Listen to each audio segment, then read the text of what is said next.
Baik, Assalamualaikum warahmatullahi wabarakatuh. Yang kami hormati Bapak Dr. Wirmi Eka Putra, SE, MSI, CIQNR, CSRS, selaku dosen Magampu dari mata kuliah Akuntansi Syariah. Dan perkenalkan, nama saya Erik Fernando dengan NIM C1C022016 yang akan menjelaskan materi tentang akad mudharabah.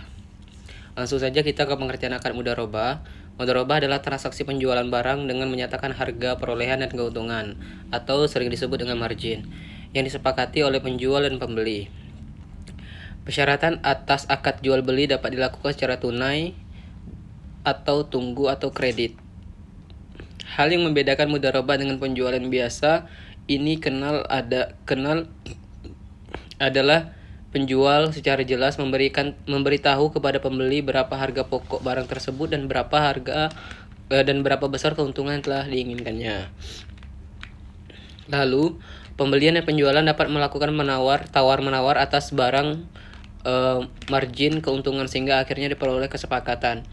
Harga beli menggunakan harga pokok, yaitu harga beli dikurangi dengan diskon pembelian apabila diskon diberikan setelah akad. Maka diskon yang didapat akan menjadi hak pembeli atau hak penjual sesuai dengan kesepakatan mereka di awal akad. Diskon yang terkait dengan pembelian barang antara lain meliputi PSAK nomor 102 paragraf 11. Yang pertama, diskon dalam bentuk apapun dari pemasok atau pembeli barang. Yang kedua, diskon biaya asuransi dalam rangka pembelian barang. Lalu yang ketiga, komisi dalam bentuk apapun yang terima terkait dengan pembelian barang. Lalu ada jenis akad mudharabah. Akad mudharabah terbagi menjadi dua jenis, yaitu mudharabah dengan pesanan dan mudharabah tanpa pesanan.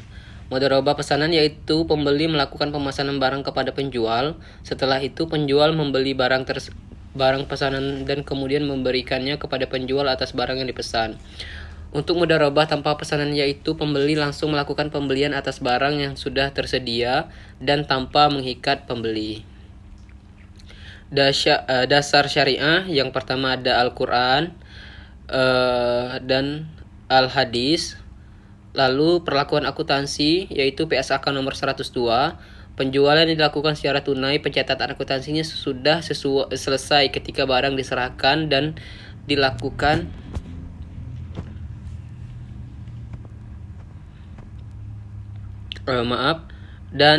pembayaran secara kebersamaan. Untuk penjualan yang digunakan secara tangguh, maka pembeli atau nasabah akan melakukan pembayaran di kemudian hari sesuai dengan waktu yang disepakati. Pembayaran dapat dilakukan secara penuh atas jumlah utang dalam satu waktu atau pembayaran dengan angsuran sesuai kesepakatan awal. Ilustrasi kasus akad mudharabah. Sebagai ilustrasi, Bank Kudus membeli kendaraan atas permintaan nasabah kepada PT Murah Jaya senilai 21 juta. Maka pencatatan akuntansinya adalah aset mudharabah 21 juta dan kasnya 21 juta. Yang kedua, Bank Kudus menyampaikan kepada nasabah bahwa harga perolehan kendaraan sebesar 21 juta dan keuntungan yang diambil adalah 1 juta. Pencatatan transaksi akuntansi ketika penjualan dilakukan secara kredit dan penyelesaian tidak lebih dari 1 tahun adalah piutang mudharabah 22 juta, aset mudharabah 21 juta, dan tangguhan 1 juta. Untuk penjualan dilakukan secara tunai, pencatatan akuntansinya adalah kas 22 juta, aset mudharabah 21 juta, dan keuntungan mudharabah 1 juta. Lalu, ketika pembayaran dilakukan sekali pembayaran sesuai jatuh tempo yang telah disepakati, maka jurnalnya adalah kas 22 juta, piutang mudharabah 22 juta, keuntungan tangguhan 1 juta, keuntungan mudharabah 1 juta.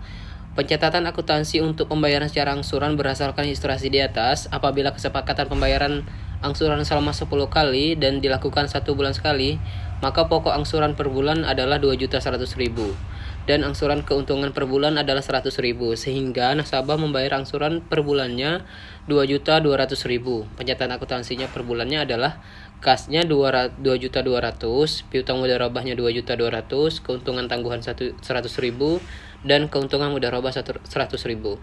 Baik, itulah presentasi dari saya. Lebih dan kurang saya mohon maaf. Saya akhiri. Wassalamualaikum warahmatullahi wabarakatuh.